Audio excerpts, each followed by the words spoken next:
አብርሃም ይምጣና ይፍቀድላት ልጁን ይዛ ትሄዳለች። እኔ እኮ እሷ አትሄዳል ነበር። አእምሯችሁ መታከም ያስፈልጓል። ሲጀመር እናንተ እኔ ከኔ ጋር ምንም ህይወት የለውም። ፍቅር ሄርሜላን ይቅርታ ጠየቀች። አብርሽ ልጁን ይዛ እንዳትሄድ ከለከላት። ቡዜ ደግሞ ገኒን አስጠነቀቀቻት። ሰላም ጤና ይስጥልኝ ወደ የተከበራችሁ ቤተሰቦች እንዴት ናቸው ነው ያለው? እግዚአብሔር ይመስገን። ቤተሰብ እንግዲህ በአንድ ቪዲዮ 3 ርዕስን አምጥተናል ማለት ነው ዛሬ። በነገራችን ላይ እንግዲህ በፍቅርና በሄርሜላ ነው መጀመሪያው። ምክንያቱም ፍቅር በጣም የሆነች ማሽንክ የሆነች ልጅ ናት።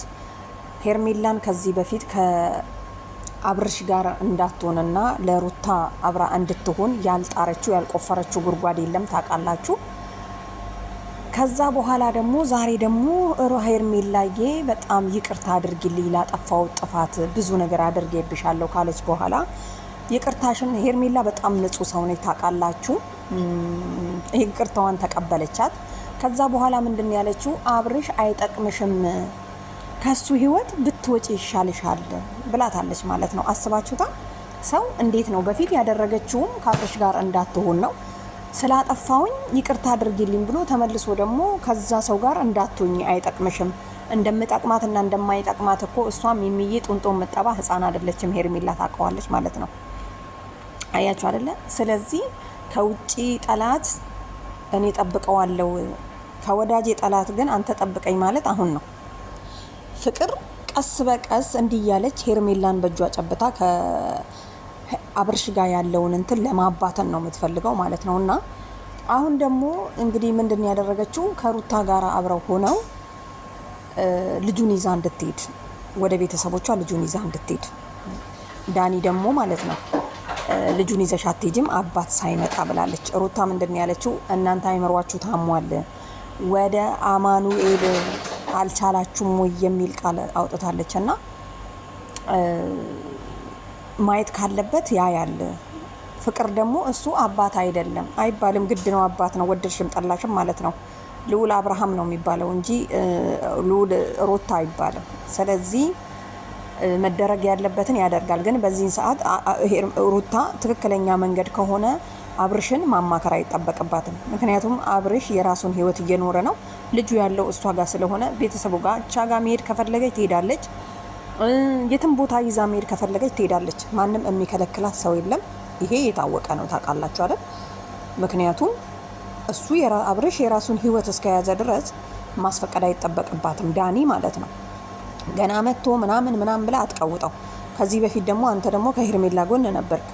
አሁን ደግሞ ምንኛ ነው አብርሽ ይመጣል ልጁን ይዘሽ አትሂጂ ምናምን ብለህ የምትቀባጥረው? አንተና ዴቭን በጣም ወዛም እዛም እንደምትሉ በጣም የታወቀ ነው። በፊትም እንዳትጠሉ ነው የምትፈልጉት ማለት ነው።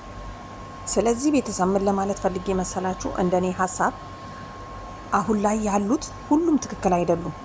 እነሱ ብቻ አይደሉም አማኑኤል መግባት ያለባቸው ማለት ነው። ሩታ አንቺ ራሱ መግባት አለብሽ። ምክንያቱም ደግሞ አለ ልዑሌ እኮ አይሆንልሽም። አንቺ ቆይ ከሱ ውጪ አሰሪ ምንድን ነው? በቃ ልጁን ተይው። ሲቀጥል ደግሞ በጣም የገረመኝ ደግሞ የፍቅር ነው። ፍቅር ከይቅርታ በኋላ እንዴት ነው ሰውን ከአብርሽ ጋር እንዳትሆኚ አብርሽ አይጠቅምሽም አንቺንም ጥሎሽ ይሄዳል ለአንቺ አዝኜ ነው ምናምን አንቺማ አዝነሽ እኮ ከሄርሜላ ጋር አፋተሽ ከሩታ ጋር ለማድረግ ስትሞክሪ ሄርሜላ የዋህ ንጹህ ልብ ስላላት አብርሽ ደግሞ ወደዛ ተመለሰና ዛሬ ላይ እንግዲህ እኔ ተመችቶኛል ብላሻለች። ከሱ ጋር ለማለያየት አትሞክሪ። ለመንሻት እኮ ጭራሽ ማለት ነው ለመንሻት። ምንም እኮ መማል አይጠበቅብሽም፣ ለልመና መማል አይጠበቅብሽም። በቃ ሩታ ሄርሜላ እሱ አይሆንሽም ከአብርሽ ጋር አትሁኚ ማለት ብቻ ነው ቀላሉ ነገር ማለት ነው። እና ለምነሽ ምለሽ ከሱ ጋር እንዲፋቱ እንዲለያዩ ማድረግ ይሄ በጣም የቅናት ዳኒ ምንድን ያለሽ አንቺ ለሄርሜላ ብለሽ ወይም ደግሞ ለሩታ ብለሽ ሳይሆን ለራስሽ ፈልገሽው አብርሃምን አልሳካ ሲልሽ ወደ ሩታ አዞርሽው። እውነቱን ነው። ሩታ አሁን ቅናት መንፈስ አለባት። ማንም ሰው የሚያደርገው ነገር ስለሆነ እኔ አላዝንባትም። ባሏ ነው፣ ጓደኛዋ ነው፣ የልጁ አባት ነው። ስለዚህ ከሌላ ሴት ጋር ሲሆንባት ቀናች። ግን ደግሞ በግድ አስገድዶ ከኔ ጋር ካልሆንክ የሚለው ነገር እንትን አይልምና አሁንም ማንም አትድረሱብኝ እኔ ቤተሰቦቼ ጋር ሄዳለሁ ብለሻል። እንግዲህ እኛም ማናየሽም እርግጠኛ ነኝ የኦዲየንሶችን እንትን አይተሽ ነው ከእንግዲህ በኋላ እነሱ ጋር አልደርስባቸውም ብለሽ እችን መልስ የሰጠሽው ማለት ነው። እና ሩታ ያዝልቅልሽ ነው የምለው።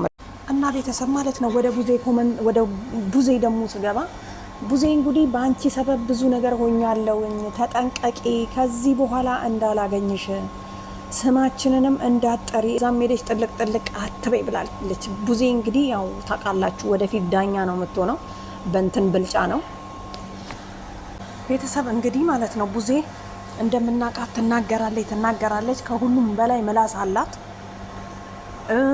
በደሞ በእምነቷም የጸናት ልጅ ናት። ለምን አትሉም? ድሮም ከሄርሜላ ጎን ነች፣ ዛሬም ከሄርሜላ ጎን ናት። በጣም የሚገርመው ነገር ዴቭ ተቀይሮ ወደ ሩታ መጣ። ዳኒም ዝም ብሎ ነው። ኤፍሬም ደግሞ አስጠንቅቀውታል። ስለዚህ ትናንት አይታችኋል፣ አንድ ቃል አልተናገረም። ረጭ ብሎ ነው ጸጥ ብሎ ምናምን ነገር አንገቱን ደፍቶ እንትን ያለው፣ ምክንያቱም እየሄደበት ያለው እንትን ስለማያዋጣ አያችሁ አይደል?